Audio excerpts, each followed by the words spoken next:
Trainee IPS Uday Krishna Reddy కేసులో కీలక పరిణామం చోటు చేసుకుంది.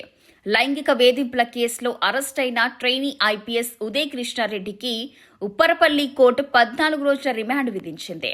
దీంతో పోలీసులు ఆయన్ను చెంచల్గూడ కేంద్ర కారాగారానికి తరలించారు. బుధవారం అత్తాపూర్ పోలీసులు ఉదయ్ కృష్ణారెడ్డిని ఉప్పరపల్లి కోర్టులో హాజరుపరచగా ఇరుపక్షాల వాదనలు విన్న న్యాయమూర్తి 14 రోజుల జ్యుడిషియల్ రిమాండ్ విధించింది. అనంతరం ఆయన్ను చెంచల్గూడ జైలుకు తరలించారు.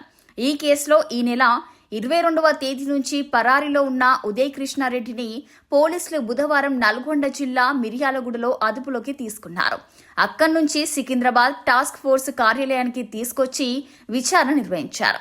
అనంతరం ఉస్మానియా ఆసుపత్రిలో వైద్య పరీక్షలు చేయించి కోర్టులో హాజరుపరిచారు. ఇదిలా ఉండగా ఈ కేసును కొట్టివేయాలని కోరుతూ ఉదయ్ కృష్ణారెడ్డి దాఖలు చేసిన క్వాష్ పిటిషన్పై హైకోర్టులో కీలక వాదనలు జరిగాయి.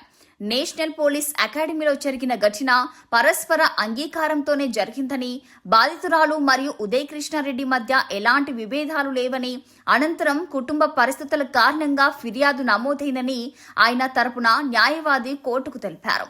అలాగే ఈ ఘటనకు సంబంధించి ట్రైనీ ఐపీఎస్ అధికారులే సాక్షులుగా ఉన్నారని, ఇప్పటికే నేషనల్ పోలీస్ అకాడమీ అధికారులు అంతర్గత విచారణ చేపట్టారని వాదించారు.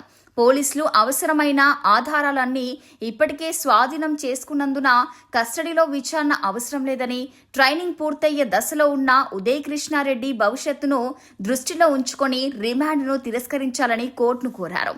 ఈ పిటిషన్పై విచారణను హైకోర్టు 4 వారాలకు వాయిదా వేసింది. మరోవైపు జాతీయ పోలీస్ అకాడమీలో తనపై లైంగిక వేధింపులకు పాల్పడ్డానని ఓ మహిళా ట్రైనీ ఐపీఎస్ అధికారి ఇచ్చిన ఫిర్యాదు ఆధారంగా ఈ నెల 18న అత్తాపూర్ పోలీసులు ఉదయ్ కృష్ణారెడ్డిపై కేసు నమోదు చేశారు. తనను లైంగికంగా వేధించడమే కాకుండా వ్యక్తిగత వీడియోలను తన భర్తకు పంపించి మానసికంగా ఇబ్బందులకు గురి చేశాడని బాధితురాలు ఫిర్యాదులో పేర్కొన్నారు. దీంతో పలు సెక్షన్ల కింద కేసు నమోదు చేసిన పోలీసులు దర్యాప్తు ప్రారంభించారు. విచారణలో భాగంగా నోటీసులు ఇచ్చేందుకు వెళ్లగా ఉదయ్ కృష్ణారెడ్డి అందుబాటులో లేకపోవడంతో ఆయన సెల్ ఫోన్ కూడా స్విచ్ ఆఫ్ కావడంతో 4 ప్రత్యేక బృందాలు గాలింపు చేపట్టారు. చివరకు మిర్యాలగూడలో ఆయన్ను అదుపులోకి తీసుకుని కోర్టులో హాజరుపరచగా కోర్టు 14 రోజుల రిమాండ్ విధించింది.